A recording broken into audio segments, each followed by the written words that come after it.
तो एकदम से क्या होता है, अंदर मोटिवेशन टॉप लेवल पे या आग लगा देंगे।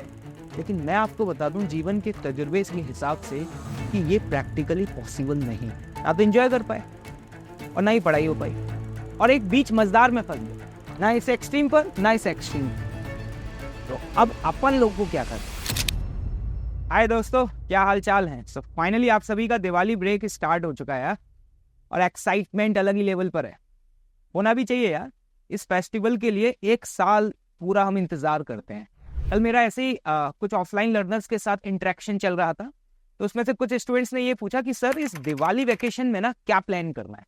और इवन कई सारे स्टूडेंट्स ने मुझे मैसेज भी किया कि सर पढ़ना है या नहीं पढ़ना है। तो मेरा एक सिंपल सा सवाल है, क्या ये दिवाली अगली साल नहीं आएगी? आएगी, लेकिन क्या ये फेज तुम्हारे सामने फिर से होगा? क्या तुम फिर से जेई जैसे एग्जाम की प्रिपरेशन कर रहे होगे? नहीं। मतलब ये जो सिचुएशन है, जो सराउंडिंग है, ये दोबारा नहीं आएगी। तो दोस्तों पढ़ाई तो करनी है। अब अगर मैंने बोल दिया कि पढ़ाई करनी है, तो एकदम से क्या होता है, अंदर मोटिवेशन टॉप लेवल पे या आग लगा देंगे। घर पे जाके सारा एकदम प्रॉपर प्लान बनाना स्टार्ट, स्केल से लाइन खींची जा रही है और टाइम टेबल शेड्यूल बनाया जा रहा है कि किस दिन क्या क्या करना है, सारे बैकलॉग्स कवर, सारे पीवाईक्यू कवर। दोस्त ये सोच आपकी अच्छी तो है, लेकिन मैं आपको बता दूं जीवन के तजुर्बे के हिसाब से कि ये प्रैक्टिकली पॉसिबल नहीं है।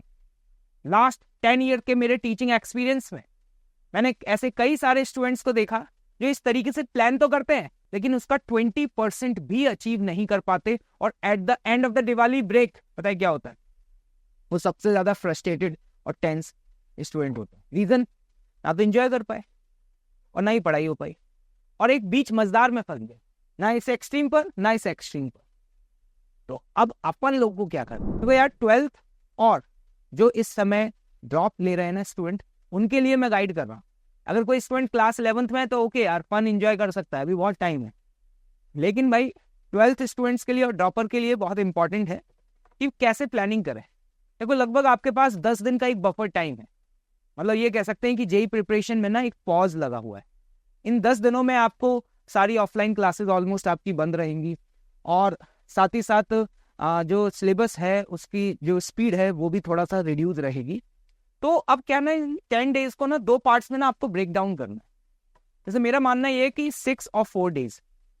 6 डेज में क्या करना है भाई? 6 डेज जो है ना वो अपन को फुली डिवोट कर देना है फॉर द जेई प्रिपरेशन। मतलब 6 दिन में हर दिन हमें 14 से 15 घंटे एग्रेसिव मोड में पढ़ना होगा, और बहुत रिगरस एफर्ट्स करने होंगे। एकदम अपने आप को आइसोलेट कर लो। आइसोलेट मतलब क्या करना है भैया? ना तो मोबाइल फोन ज्यादा यूज करना है, और ना ही ज्यादा किसी अपने दोस्त वगैरह के साथ गॉसिप्स वगैरह करना है। क्योंकि दोस्तों से मिलोगे, उनसे पूछोगे और भाई क्या चल रहा है। अगर उसने बोल दिया कि यार मैंने 2 चैप्टर रिवाइज कर लिए, तो तुम वैसे ही टेंशन में आ जाओगे, है ना भाई। और अगर उसने बोल दिया यार मैंने तो 2 दिन से पढ़ाई नहीं करी है, तो तुम कहोगे कि यार जब मेरा दोस्त नहीं पढ़ रहा तो मैं भी नहीं पढ़ूंगा। तो ओवरऑल अगर आप लोगों से मिलोगे, अपने फ्रेंड सर्कल से बात करोगे, तो उस केस में क्या होगा कि एट द एंड आप पढ़ोगे नहीं। तो देखो 6 दिन ना जान लगा देंगे यार, और जो 4 दिन है ना, 4 दिन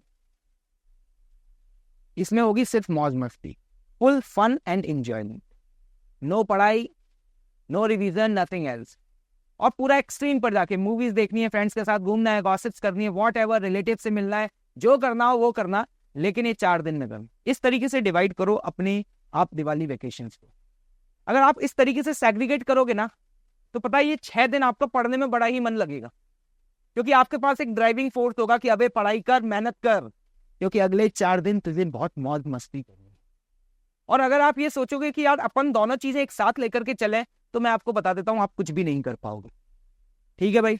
और देखना इंपॉर्टेंट कि सर ठीक है आपने बोल दिया तो अब तो करना ही है, भाई ने बोला है तो करना है, तो करना है, नो अदर चॉइस, है ना भाई। ठीक है, करें क्या, कहां से शुरुआत करें? तो देखो यार मैं फिजिक्स में तुम्हें गाइड कर देता हूं कि फिजिक्स में तुम्हें क्या करना है। जेईई मेंस के पॉइंट ऑफ व्यू से जो हाई प्रायोरिटी चैप्टर्स है ना, उसको मैंने 2 कैटेगरीज में डिवाइड किया है।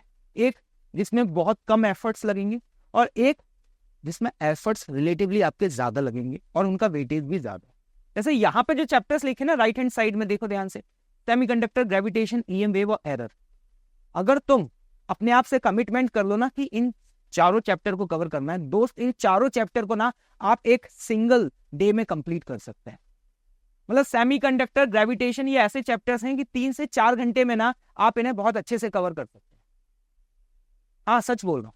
और ये जो चैप्टर्स आपको दिखाई दे रहे हैं ना, इसमें कंटेंट थोड़ा सा ज्यादा होगा, लेकिन एग्जाम के पॉइंट ऑफ व्यू से इनका वेटेज ज्यादा है। Like modern physics, thermal physics, ray optics, WPN, centre of mass. तो मैं आपको कहूंगा कि आप अपनी प्लानिंग इस तरीके से करिए कि उस प्लानिंग में ना ये सभी चैप्टर्स क्या हो, इन्वॉल्व हो। और अब आपको लग रहा होगा कि सर रिवाइज कहां से करेंगे, तो देखो मैं आपको बता दूं कि मैंने इनमें से कुछ चैप्टर्स पे एक प्रॉपर प्रयास सीरीज बना रखी है भाई। आप उस प्रयास सीरीज को फॉलो करके ना किसी भी चैप्टर को विद इन 4 to 5 आवर्स में ना बहुत इफेक्टिवली रिवाइज कर सकते हो। प्रयास series is just like a complete package for your effective revision. जैसे मैं आपको बता दूं, thermal physics, ray optics, WP, centre of mass, gravitation, अगर आप प्लेलिस्ट चेक करेंगे तो उन प्लेलिस्ट में ये सारे चैप्टर्स आपको मिलने वाले हैं, तो आप वहां से इसको रिवाइज कर लीजिए। और अब एक और इंपॉर्टेंट इन्फो, कई सारे स्टूडेंट्स कह रहे थे कि सर हमारी प्रिपरेशन बहुत अच्छी नहीं है, we are not feeling confident, अब समझ में नहीं आ रहा कि आगे क्या होगा, और एकदम होपलेस हो रहे हैं, मतलब उन्हें राह ही नहीं मिल रही। लेकिन दोस्त कहते हैं ना, जब चाह होती है तो राह तो मिल ही जाती है। तो ऐसे सभी स्टूडेंट्स के लिए हम लोग यहाँ पर अनअकैडमी के टॉप एजुकेटर्स आपके लिए एक स्प्रिंट क्रैश कोर्स लेकर के आ रहे हैं। आप ऑनलाइन क्रैश कोर्स है, और इसमें ये पैनल है जो आपको इस क्रैश कोर्स में पढ़ाने वाला है। आप सभी को जानते होंगे, सब वेल नोन फेसेस हैं, all of them are the top educator of Unacademy plus. और आपका भाई RY, this is the first time जब आपके प्लस पे क्रैश कोर्स लेकर के आ रहा है, जिसमें मैं और आपके फेवरेट पंकज सर फिजिक्स के एंटायर सिलेबस को क्रैश कोर्स में कवर करेंगे। आपको पता है कि 11th और 12th का बहुत ह्यूज सेक्शन है, तो उसमें से कुछ चैप्टर मैं कवर करूंगा और कुछ चैप्टर आपके पंकज सर कवर करेंगे। This is a sprint crash course, और दोस्तों ये 4 नवंबर से स्टार्ट होने जा रहा है, जिसमें आपके लाइव लेक्चर्स भी होंगे, प्रॉपर टेस्टिंग होगी। और आपको बता दूं, ये सिर्फ और सिर्फ इस प्राइस में आपको मिलने वाला है 1999। आप सोचिए, अगर आप किसी भी गिवन इंस्टीट्यूट की टेस्ट सीरीज ज्वाइन करते हैं ना, तो उसका भी जो कॉस्ट होता है ना, उससे ज्यादा होता है। If any one of you, हाँ देखिए, अगर आप अनअकैडमी के ऑफलाइन या ऑनलाइन लर्नर है ना, तो आपके लिए फ्री है। ये मैं जो बता रहा हूँ, ये उन स्टूडेंट्स के लिए जो अनअकैडमी के स्टूडेंट्स नहीं है। पहले तो ये सुन लेना, पता चले कि अपने स्टूडेंट्स भी पेमेंट करना शुरू कर दे, ना ना ना भाई, ये उनके लिए नहीं है। इसका लिंक जो है ना, वो इस वीडियो के डिस्क्रिप्शन में दिया, आप वहां जाकर के क्लिक करिएगा। You can use that code Rahul भाई। जैसे ही आप उस लिंक पर क्लिक करेंगे तो उसका एक अमाउंट लिखा हुआ आएगा, वो अमाउंट थोड़ा ज्यादा आता है, ठीक है, 4000 समथिंग। लेकिन जैसे ही आप इस कोड को एंटर करेंगे ना, तो वो अमाउंट रिड्यूस हो जाएगा। तो अगर आपके पास रास्ता नहीं है, तो मैं आपको बता दूं, दिस स्प्रिंट क्रैश कोर्स, जिसमें आपको प्रॉपर पूरा आपको एक कंप्लीट पैकेज मिलने वाला है, जिसमें एक लेक्चर्स होंगे डिटेल्ड, प्रॉपर टेस्टिंग होगी, रिजल्ट आएगा, आप देख सकते हैं कि ओवरऑल आप कहां पे स्टैंड कर रहे हैं, और आप अपने सभी चैप्टर्स को इस प्लानर को फॉलो करके कंप्लीट कर सकते हैं। Is it clear? Enjoy and wish you all happy Diwali. Bye bye.